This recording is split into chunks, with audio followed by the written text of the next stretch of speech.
Hey, City of Champions. Great to have you back for another episode of the podcast. My guest this week is a guy doing fascinating things for the future of our city, and I was just thrilled to get a chance to speak with him. Dan Corns is the founder and CEO of Magnovate Technologies, and he's been in the media recently urging Don Iveson and Edmonton City Council to pump the brakes on the current LRT expansion plans and to reconsider a more efficient and cost-effective solution. Dan's train technology deploys magnetic levitation for near frictionless movement, and it utilizes AI learning and powerful processing to generate on-demand service autonomously that maximizes transport efficiency. Imagine traveling across town in 5 minutes, say, or jumping between Edmonton and Calgary city centers in under an hour. Both completely plausible scenarios as Dan sees it. Dan was gracious enough to take time out of his extremely busy schedule to chat about our city and the future as he hopes to see it one day. But enough from me. Please enjoy my chat with Dan Corns.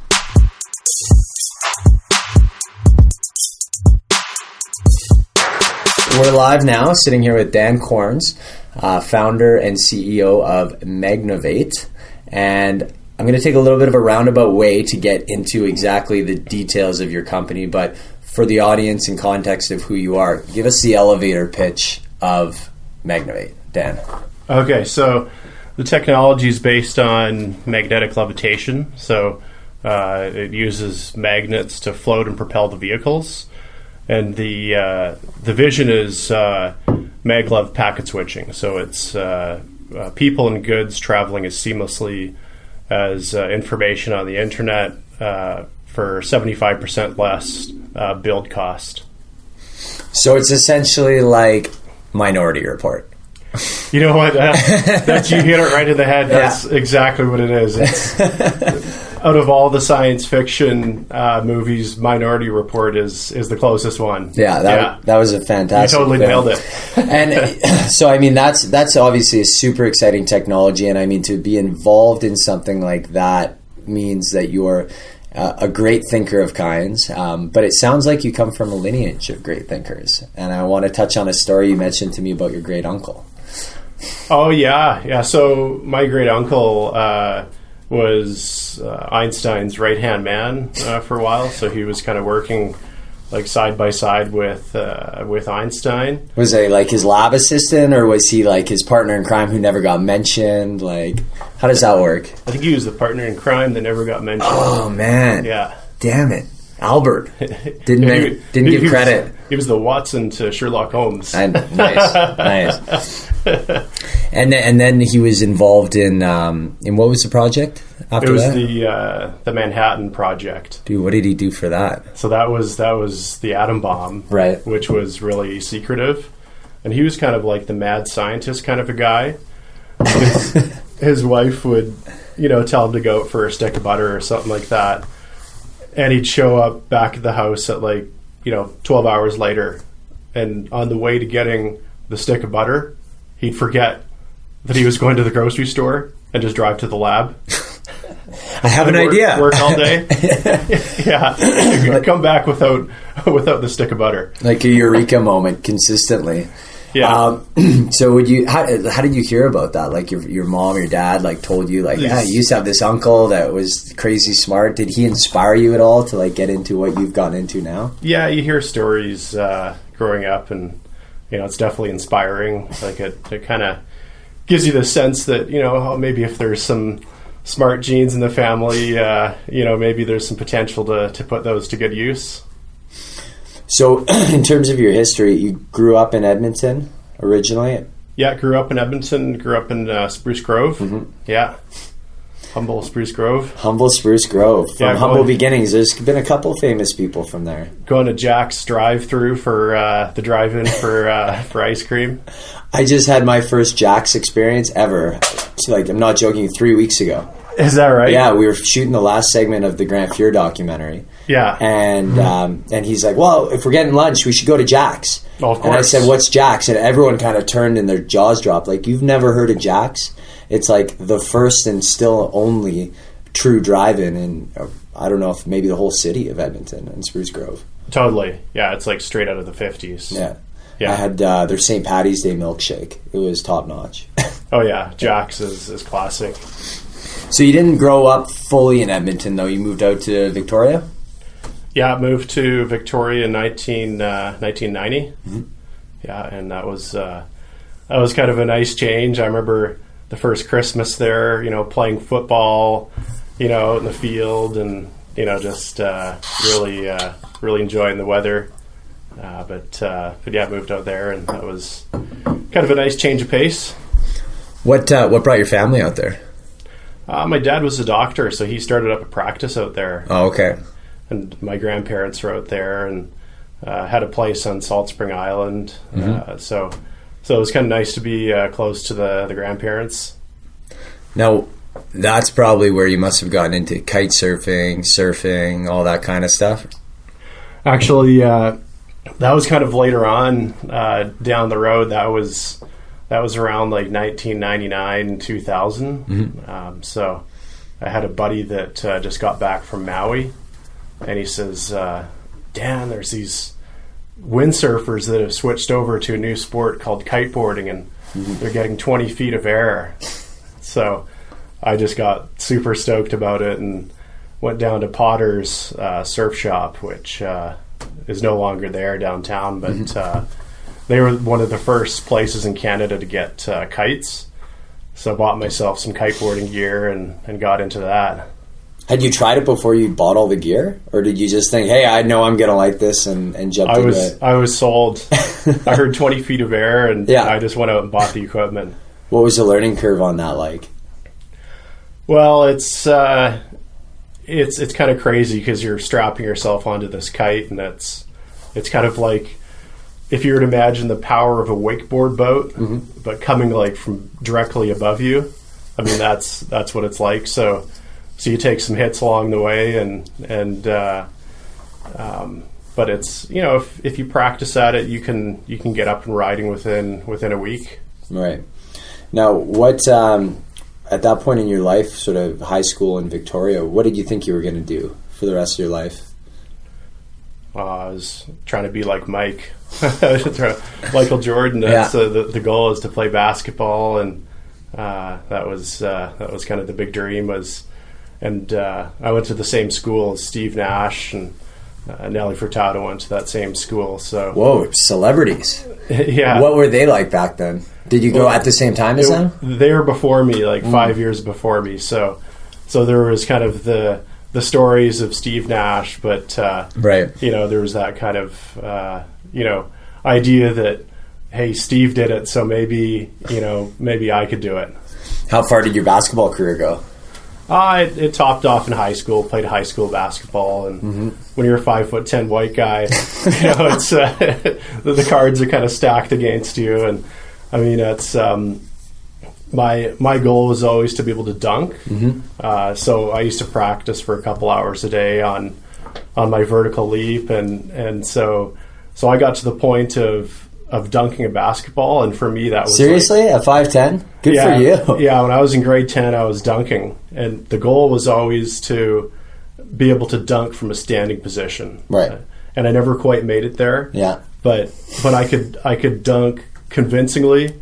So for me, that was like kind of second best to actually like going anywhere with a career. Yeah. Like, well, I used to dunk on people in high school, so I made it at that point. Yeah. Where did so when you gave up dreams of being a professional ball player, where did your life go from there? Well, I ended up getting into real estate development. So, bought my first house when I was 20. Okay, hold on, stop. What does this mean? Like, you got into real estate development? Like, you just had a pile of money and you bought a place, or you had saved up all your pennies from your kiteboarding competitions, or how does this work? I mean, because most people aren't thinking buy a place at 20. Yeah, so for me, I knew that I needed to save up some seed capital. So I started, I got a job painting.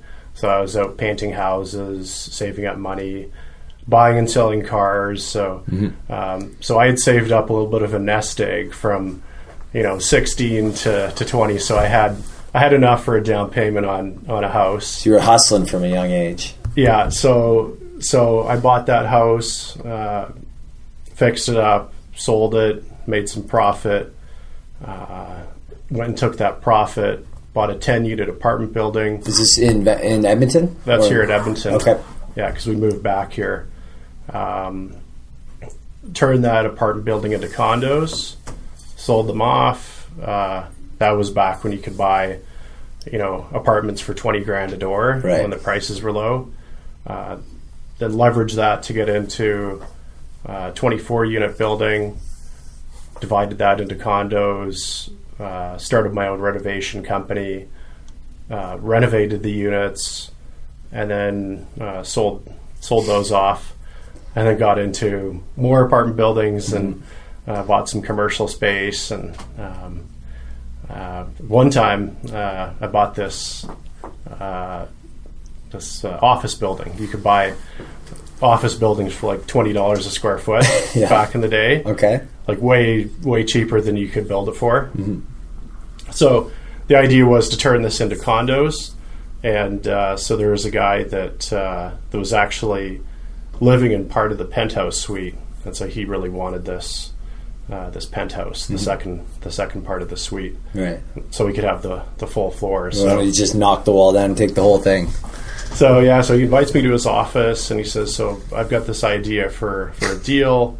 He says, I don't want to buy it, I want to lease it. Mm-hmm. So he takes me to the back and he's got this Ferrari there, this Ferrari Testarossa. Mm-hmm. So he says, how about the Ferrari and some cash, with the shoebox of cash, undisclosed amount of money. You're thinking, what the hell does this guy do at this point? So we went for a drive in the Ferrari, and I was like, okay, let's do the deal. So we signed it up, and so I was the 22-year-old kid, driving to the lake on the weekends in my Ferrari with the kiteboard gear in the passenger seat. Yeah, that must not have fit too well. It fit. That's pretty incredible. I mean, so that would have been what year? Like, what was the publicity around that? Was that a big deal, or was that before the internet really took things and ran with it? That was all kind of underneath the radar. Mm-hmm. That was in maybe 2003. Mm-hmm. Yeah, so definitely before things like went viral for all intents and purposes, right? To put things in perspective, when I was trying to find, professionals to help out with, the surveying of the buildings, the condo lawyers to register the condo plan. Mm-hmm. I mean, I wasn't logging on to the internet. This is when I was first getting started in like 2000, 2001. Yeah. It was the Yellow Pages. Oh, man. And it was just start phone calling. Yeah. Going through the pages. And if you didn't get what you wanted, you just, it was always, well, do you know somebody I could talk to? Right. And so it was just totally networking your way to, getting to the person that you wanted to talk to. Yeah. You're in that generation that like didn't grow up with the internet, but like totally embraced it and utilized it, right? Absolutely. Yeah. Yeah, because at a certain point, when you're in that paradigm of going to the Yellow Pages, and you're just calling up contacts to try to find out answers. Mm-hmm. And then when it really kicks in, say in 2003, 2004, when everything's on the internet, then it's like business gets 1,000 times easier. Right. Because if you're an ideas guy like me, you have an idea, boom, you can start researching it. Right. You're getting information instantly. You're not writing letters anymore. Oh yeah, and that was it. Like back in the early days, it was a lot of times you're waiting for stuff in the mail, and it was just totally different. I mean, you had to really work to build the contacts and to find out the right information. So you're the last breed of like the truly like grateful group of people that understands the struggle of not having current technology, right? Oh yeah, I'm one of the spoiled bunches that grew up with it. I mean, I remember dial-up. Yeah. I remember struggling to dial-up. That's good. Yeah, that's If you're part of dial-up, then you appreciate how frustrating it was back in the day. There was some struggle for sure. So take us down the next step of your life from real estate to what was next for you. Yeah, so with real estate, I kind of the general plan with real estate was to purchase buildings that were close to each other because they're easier to manage. If you've got one building in one side of town and another one over on the other side of town, it's a lot easier or a lot harder to keep an eye on them. So my general plan was to purchase properties that were close to each other. So I ended up eventually owning like 2 or 3 properties on one city block, and at the same time I was starting to get interested in transit-oriented development. So I was kind of looking into the future of real estate development, and so with this one city block, I started thinking to myself, maybe I could buy up all the properties on this one block. So over the period of a couple of years, when I was 24 and 25, I essentially bought up 5 acres of residential land with the idea that it could be converted into or rezoned as high rises. Right. So I ended up putting that land assembly together, totally underneath the radar, because if people find out that you're putting together a land assembly, then all of a sudden the prices go up. Oh, I see. So you just get have holdouts. Yeah, right. That makes sense. Yeah. So did you do it through multiple different corporations, or was it just at a time where like that stuff wasn't publicized as much? Or I had different companies. Yeah, because eventually, realtors will pull titles, or somebody will pull titles and find out that there's a land assembly going on. Right. Plus, like, your name probably wasn't that big in the industry, right? So they just thought, this guy's kind of taking his first shot at this, right? Exactly. So you came in as a bit of an underdog.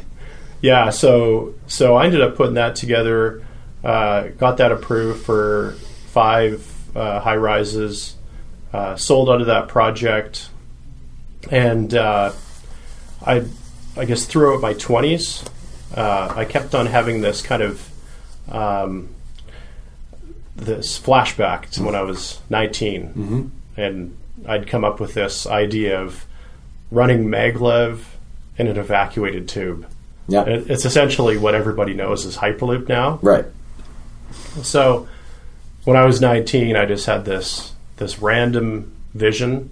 I mean, it wasn't me logically putting together a concept. It was just like, kind of hit like a flash of lightning. Right. Yeah.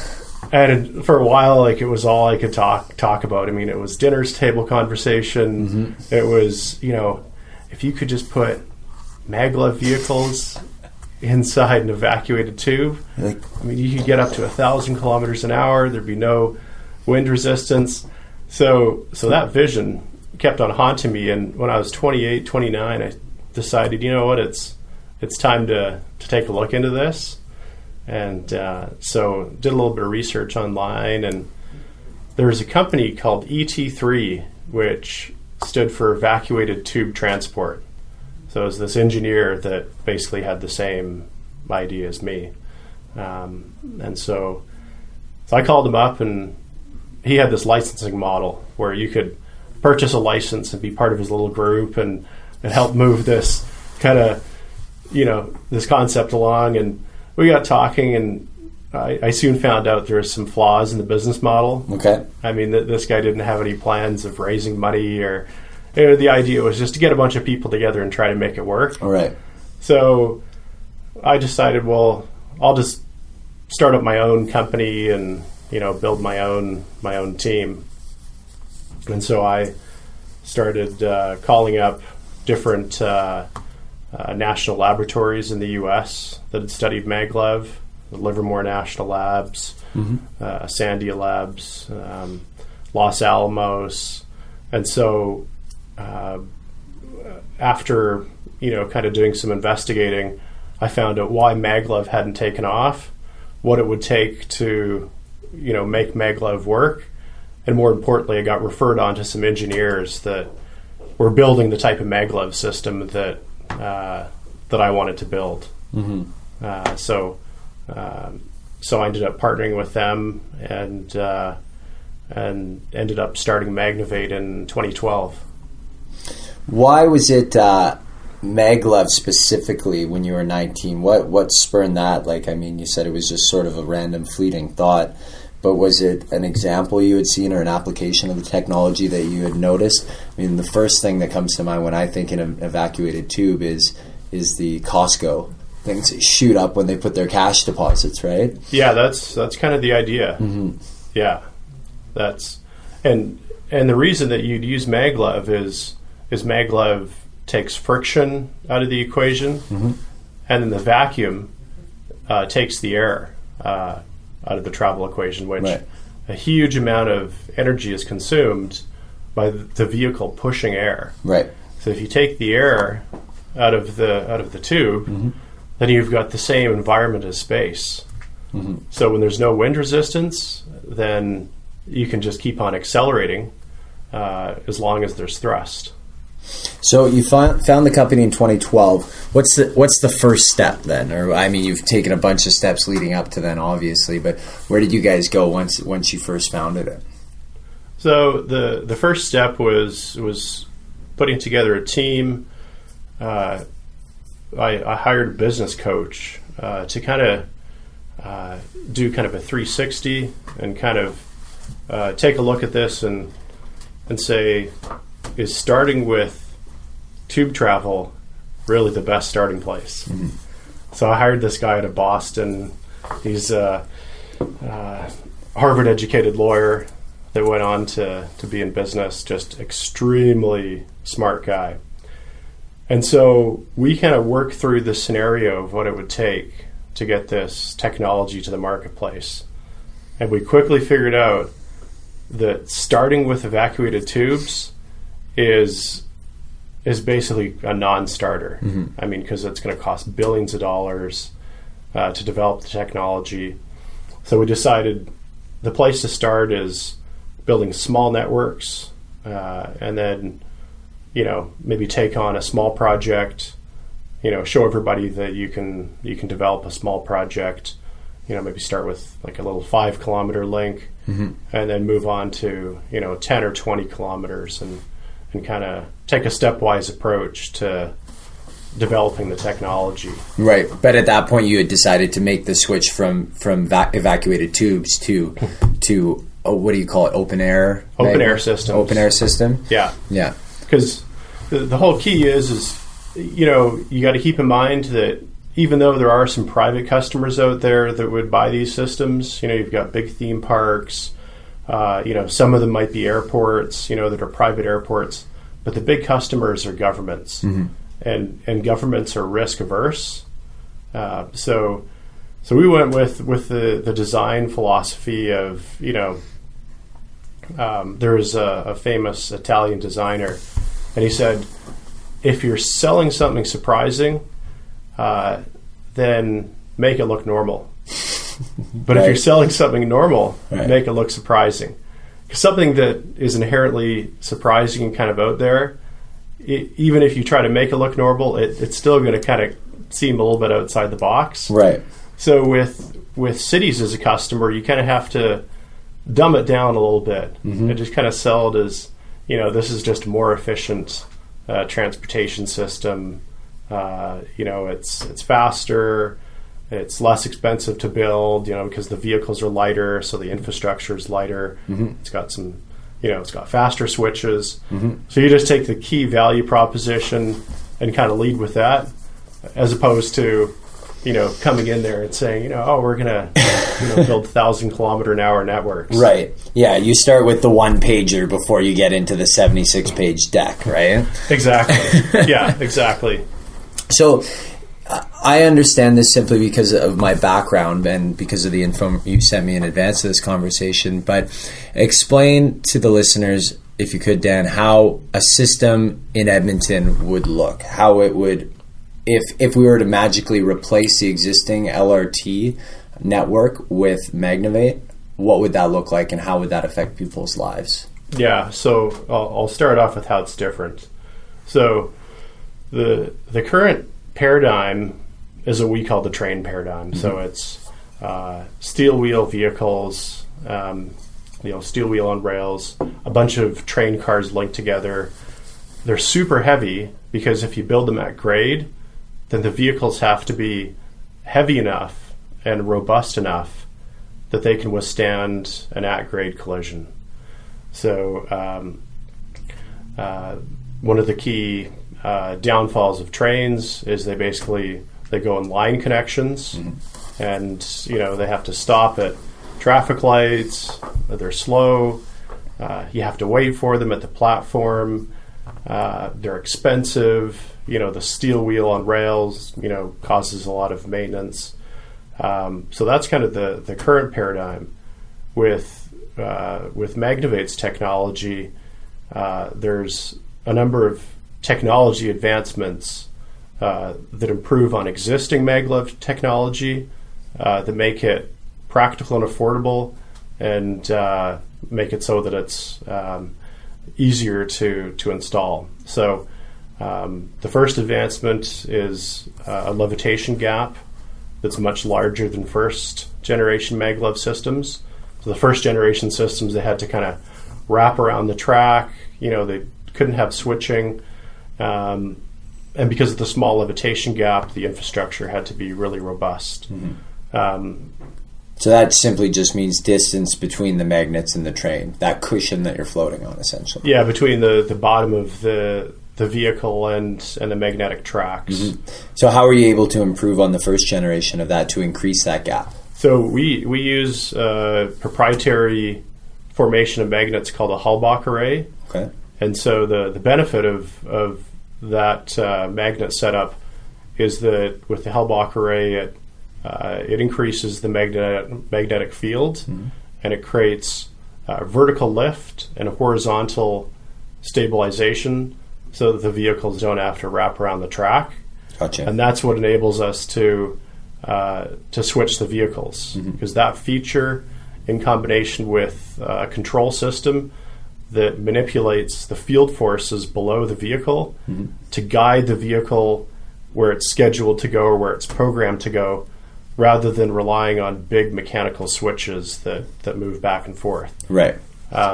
So what you get is lightweight vehicles that travel on a continuous flow. So rather than being connected in trains, you've got this constant flow of lightweight vehicles where you show up to the station, there's a vehicle waiting for you, you press a button, and it takes you to wherever you want to go.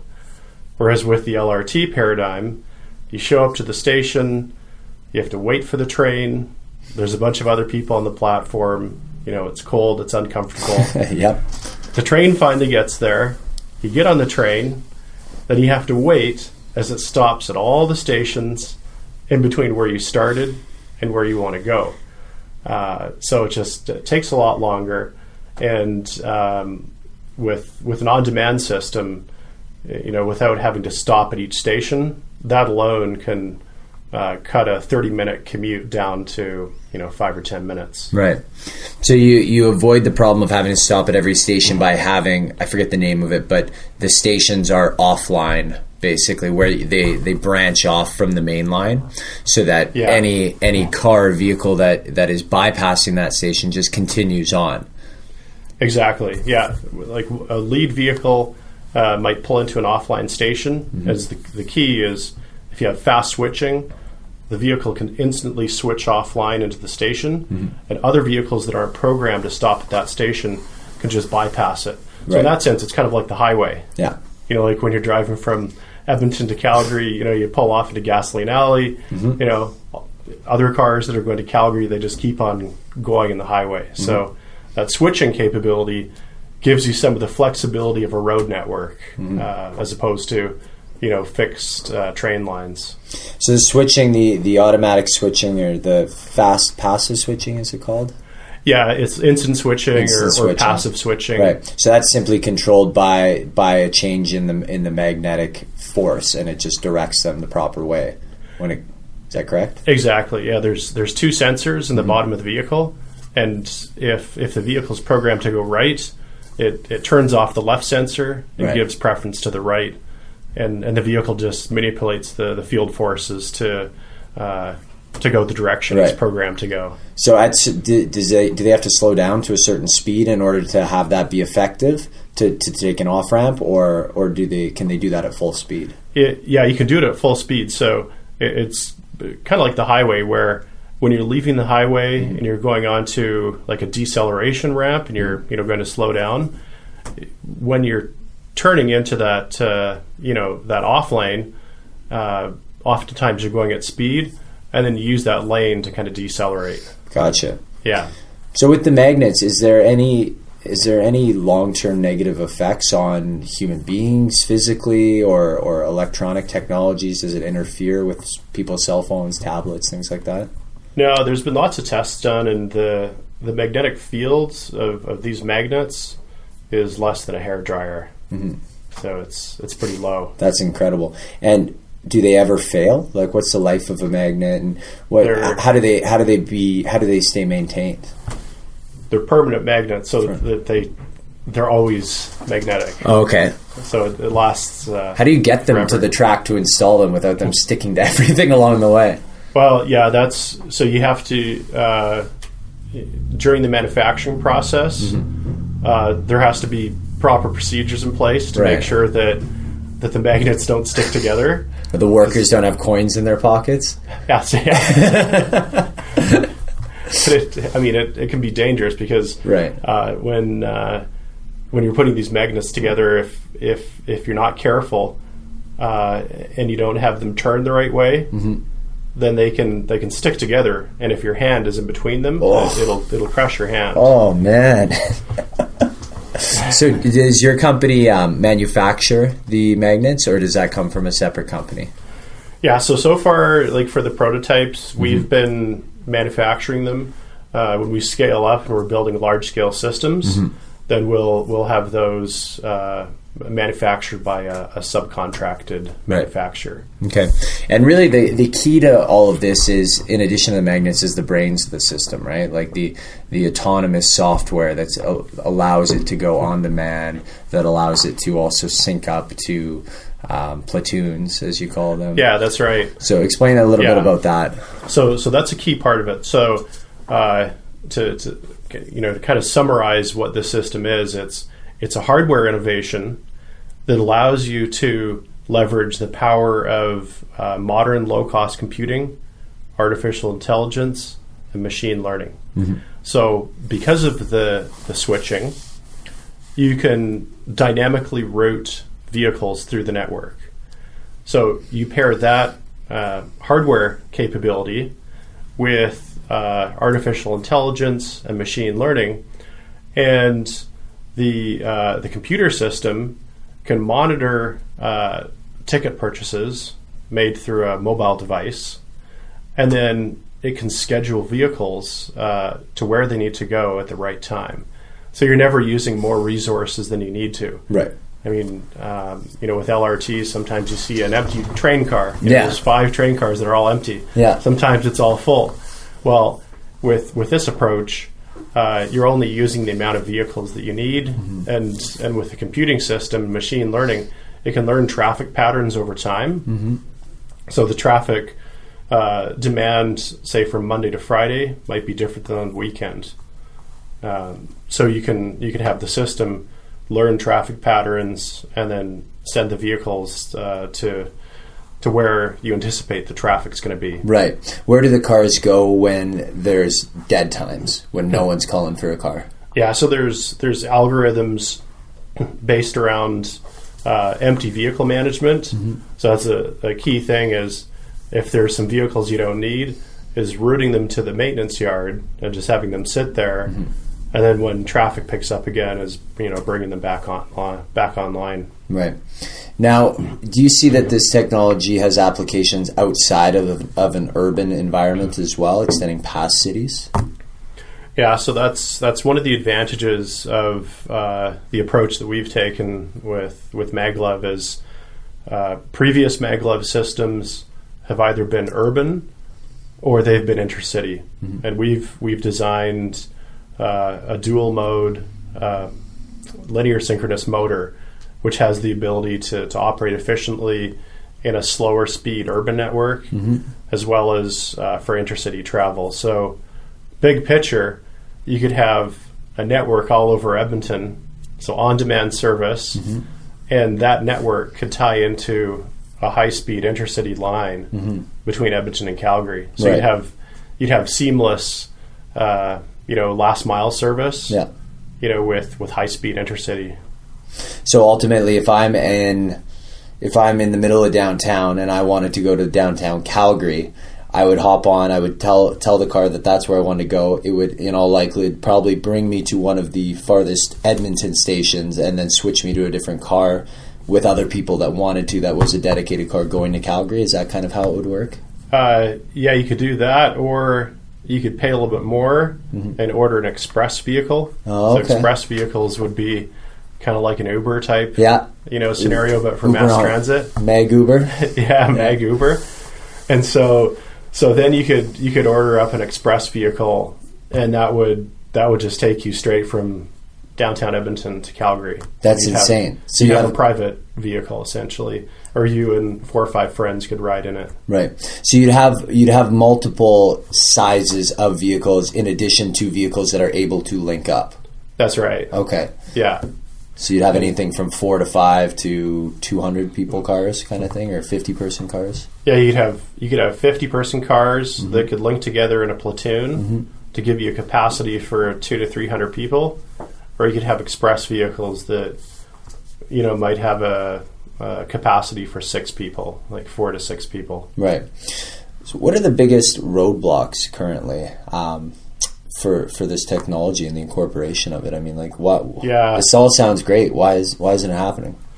Yeah, well, one of the big problems is that governments are the ones that make the decisions on what to buy, and they won't buy anything that hasn't been bought before. Right.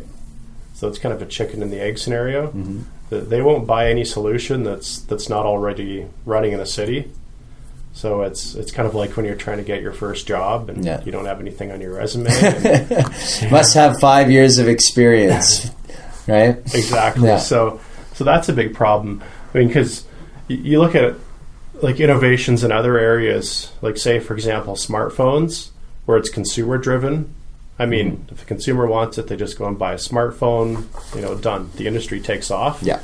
Whereas with governments, I mean, they're risk averse, and they should be. But that's just the way it works. And so there's kind of a chicken and the egg scenario, because the venture capital firms that could invest in these type of technologies, they want to see you've got strong industry pull. Yeah. And you've got customers on the line. Right. And the customers, they want to see you've already got a system built. So that's been kind of our big hurdle, and we've been overcoming that by finding niche customers that are actually looking for something innovative and new. Right. And so the profile for that is theme parks, smart cities that are being built from scratch, where the mandate of the city is to use new technology. Right. So for example, we've lined up a project at the Toronto Zoo, and it's a small project, 5 kilometers, but it's big enough that we can showcase the capabilities of the technology. It's being built on an existing guideway, and we can initially get it approved as a theme park ride, and then Transport Canada's at the table to put the regulatory framework in place, so that after that project, we can go and build them in cities. Interesting. So potential city customers can fly to the Toronto Zoo, and take a 5-kilometer loop around the zoo and experience the technology. That's great exposure for the zoo as well, right? Oh yeah. Well, this one's going to be the first Maglev system on our continent. That's incredible. So there's currently no Maglev trains in North America? No. Now, where are the existing ones around the world? There's one in Germany, Korea, Japan, and China. Okay. And how long have those been operating? Oh, the Germans have been working on Maglev since the 70s. Wow. And so that's been 40 years. The one in China, that's a commercial system. That's been up and running for about 20 years. The one in Korea is probably I think that's about 5 years now. So it's been operating without fault for a while now. Is that right? Yeah, without incident. Without incident. So what, in terms of Edmonton's standpoint, are you most concerned about? I mean, your name came up to me in the first place because of the article with the headline stating that you are urging the city to reconsider this west end of the LRT expansion. Because, it seems, and it makes sense to me, to not invest a huge capital in terms of installing, while needed, but also a really antiquated technology, at least when you stack it up against yours. Yeah, so my big concern with that project is I was watching the cost balloon, over the last 4 or 5 months. Mm-hmm. It starts off at 1.5 billion, then it's 1.8 billion, then it's 2.3 billion, and all the things that are making the cost go up so dramatically are things that we can take care of with better technology. Right. So, for example, with the weight of our vehicles, they're a fraction of the weight of light rail vehicles. You're looking at 15,000 pounds instead of 100. So the infrastructure is a fraction of the cost to build elevated. So with our system, we met up with our engineers, Stantec. We worked out the cost, did a head-to-head comparison, and we're saving $1 billion. So you save $1 billion, have something that's more energy efficient, built in Edmonton, creating jobs for Edmontonians, creating a new industry.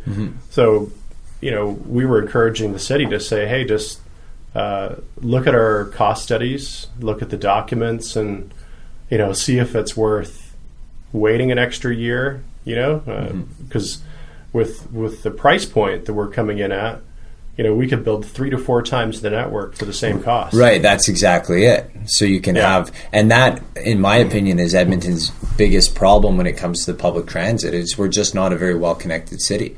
I mean, there's parts of town that would take 15 minutes to drive a car that take 55 minutes to bus. They're not physically, geographically that far if you went and directly, but to take the network of buses that currently exists, it's absurd, and it's so much wasted time of so many people and so much potential. Oh yeah, and our model is rather than build one high cost heavy line, you build these lighter lines that have more capacity because of the dynamic routing. So you cut the cost and you build a larger network rather than just one heavy 14-kilometer line. Right. Now, how does this play out in the long run with personal cars and then ultimately autonomous cars? Do you see a scenario where one day a car and maglev train operate on the same infrastructure? Yeah, so you're kind of getting back to the Minority Report. I didn't want to say it, but yeah, that's what I'm thinking. Yeah. Thanks for the setup. So eventually, this is something that Boeing looked at, back in the 70s. Okay. Is they call it dual mode vehicles. So you could have a network of maglev, and you could potentially have vehicles that could drive autonomously on the roads, but could also travel on the maglev network. Right. So they'd be wheeled vehicles where, when they transition from the road to the maglev network, that would have to be done autonomously because one person messing up the transition would clog up the whole especially system. At those speeds, just wham, smash. Yeah, so you'd have the vehicle cruise up onto kind of an entry lane, and then there'd be a transition point from road to maglev. So that's way in the future. Minority Report, they're looking at 2065 for that. Right.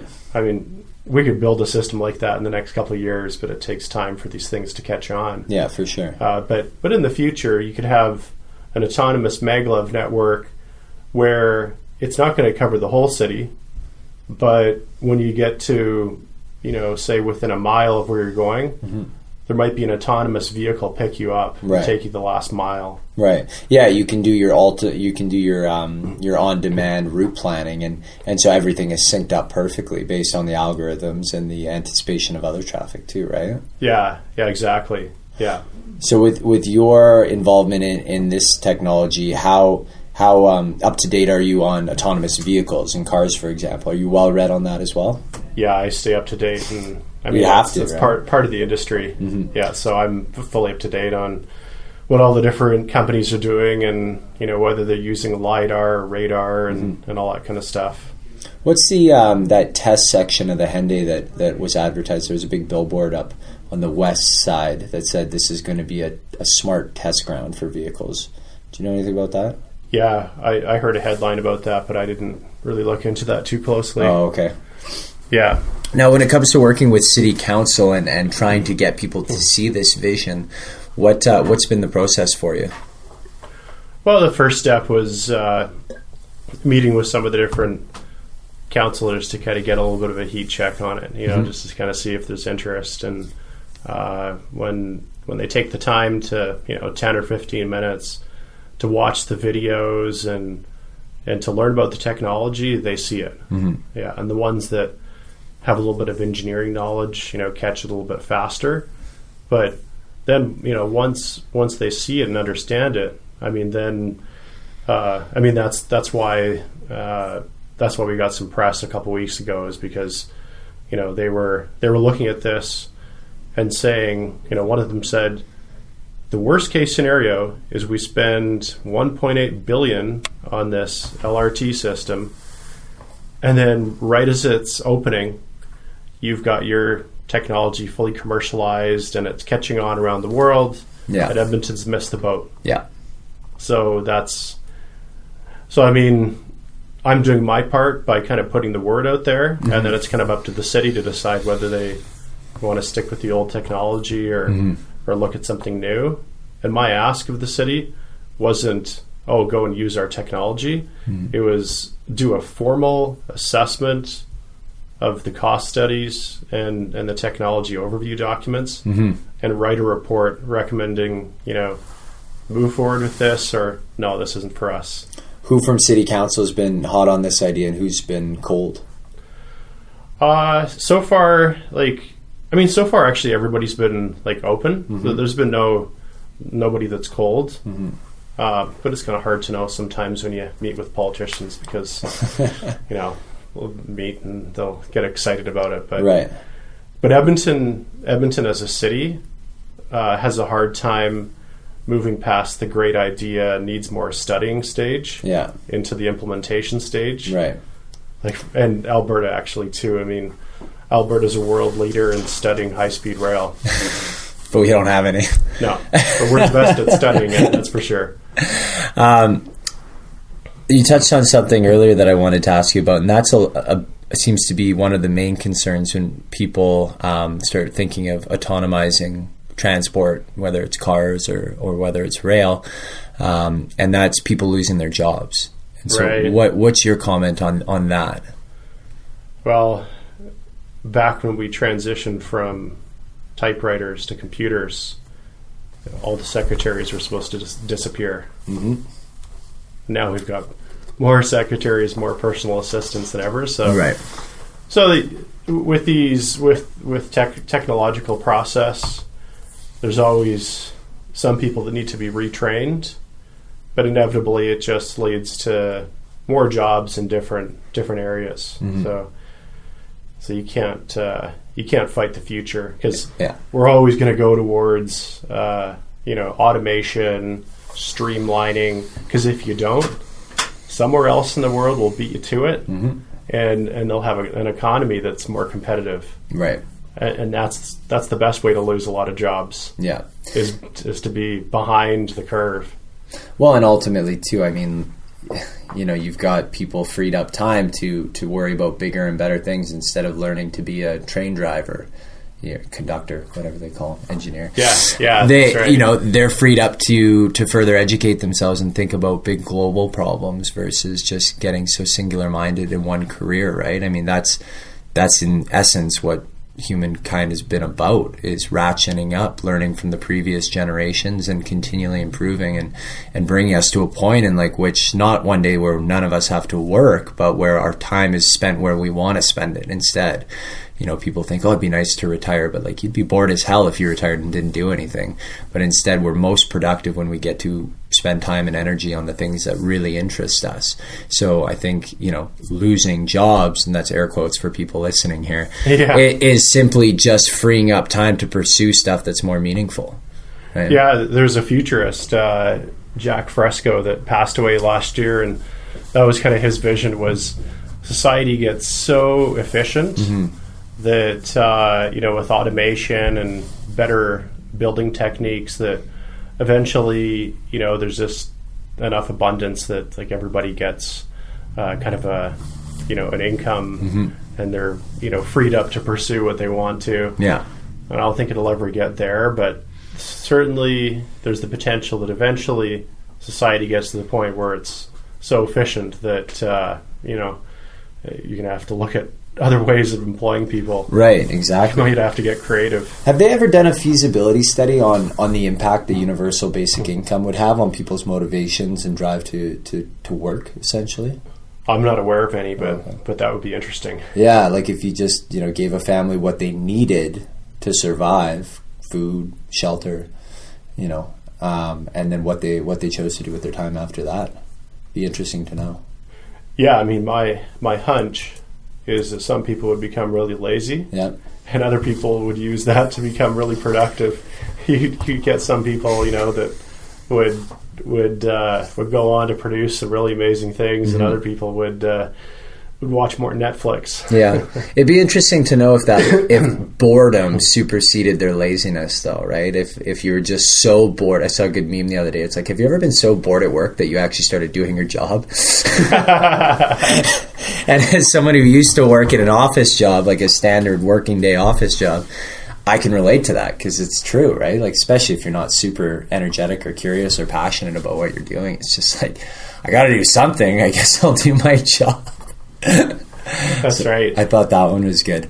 So another point of not contention but curiosity about if all of a sudden, you know, someone waved a magic wand and the city was totally on board with Magnovate in terms of, okay, we'll build the Valley line out because it's already halfway constructed, but then we implement Magnovate's system from downtown to the West End.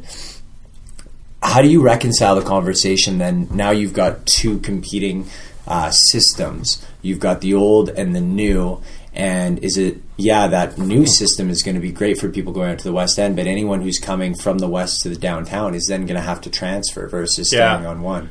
I mean, that's already the LRT paradigm anyways, is it's always a series of connections, and whether you're in Los Angeles and you're, you know, switching from the orange line to the pink line, or, you know, in Edmonton going from the Valley line to another line. Right. The transfers are part of the current paradigm. So that's not really a big thing. But if you're shifting to a new paradigm where everything is completely seamless, then it's a worthwhile sacrifice for that one transfer, when if we're going to build out a network that's going to be, you know, extending south and to Grease Paw, I mean, then the rest of the Maglev network could be all seamless. Right. And then, so how does how in a perfect world, in your vision, how would a transfer from the current system to a new system look? Would you slowly replace the old infrastructure with the new technology so that you could innovate those networks as well?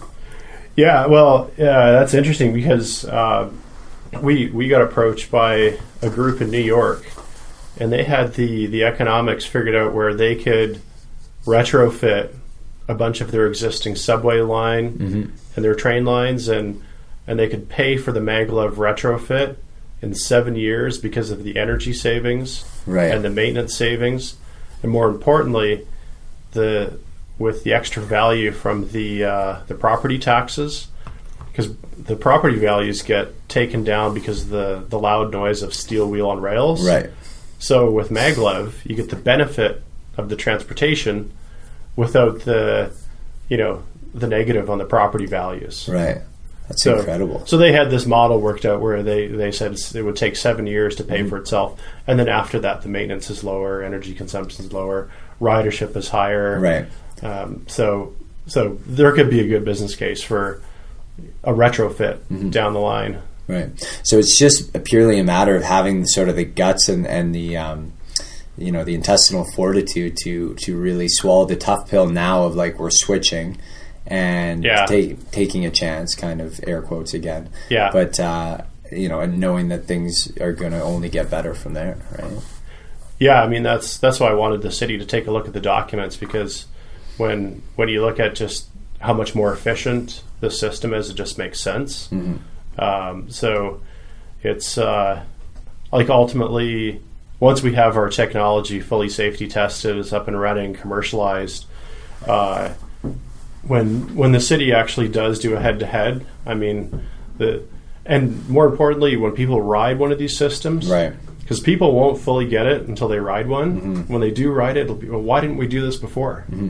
So when that happens, then there'll be a shift. What does it sound like? Just kind of an air swoosh? When it's going at urban speeds, it would be almost completely silent. And then when it's going at really high speeds, you hear just a swoosh. Yeah, it's just the vehicle cutting through the wind. So do you guys have your own test area where you've ridden one of your own trains yet? So we've got prototypes. Yeah. So we built a full-scale cargo prototype. Okay. And so that's just like a slow speed one. Right. Where's that? That's in California. Oh, okay. I was going to ask if I could ride it. And it's a little ways away. Yeah. When the one in Toronto's up and running, you can come out and... What's the timeline on the Toronto one? Well, if everything goes as planned, like in the next 8 months, we're hoping to get our first length of track up. That'd be about 1 kilometer. So we'd be able to get it up to some fairly good speeds, like probably 100 kilometers an hour, and then have the full system built in 2 years. That's pretty incredible. So let me ask you, why Edmonton? Why are you based out of here? That's where I live. And I lived in Silicon Valley in 2011 for 6 months, and there was the opportunity to keep on living there. But when I look at Edmonton as a place to build this industry, it's not the intuitive first choice. When you look at the big companies like PCL and Stantec and how Alberta is a leader in P3 projects, I knew that if we could get a foot in the door and get a little bit of traction, the building part, Alberta can do. Right. Like, we're really good builders. Yeah. So this is the type of thing where you got to kind of plow the soil, and kind of plant the seeds and get people warmed up to it. And when it does catch on, I think it'll really catch on, because, I mean, Alberta's a great province for building infrastructure, and, I mean, we're one of the best. So that's kind of, it was that hypothesis that's kind of kept me in Edmonton. But at this point, it's, if there's a path of least resistance, like somewhere else, then, I mean, at the end of the day, you got to do what's best for the business, right? Right. Yeah. So do you see this as sort of what you hope to be your biggest legacy? Yeah, at this point, with how far I can kind of see into the future, I mean, that's kind of the hope is to, I mean, one of my driving forces for getting this project going and for seeing it be successful is, I've always felt that, as a civilization, we should be way past waiting at intersections, like technologically, like being caught up in traffic jams. Yeah. I mean, you should never have to wait at a red light. That's where we should be way past that, and we're not. We could be. Right. So that's the ultimate vision is in the future, anytime you're traveling, it's quiet, it's energy efficient, it's nonstop, and it's fast. Right. Yeah. So what do you hope to see in the next 20, 30, 40 years in this city? I mean, you've got 3 daughters, correct? Yeah, and so 3 daughters. That's probably a huge part of it as well, right? You want to see a better future for them. Big time. Yeah, that's a big part of it. Next 20, 30 years, it's interesting because people often overestimate what they can do in the next 2 to 3 years, but they underestimate what they can do in 20 to 30 years. Okay, I get it. So small term, short term, get a small project up and running. Have the daughters be able to jump in a Maglev vehicle. They want to ride the magnet train. Yeah. As they call it. Daddy, when can we ride the magnet train? Has anyone ever compared you to the monorail guy from The Simpsons?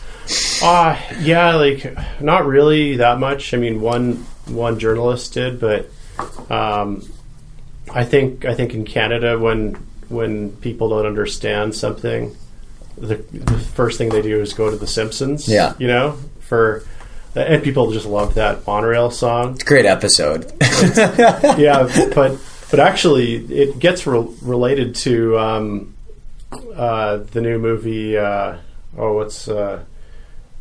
Black Panther. Oh yeah.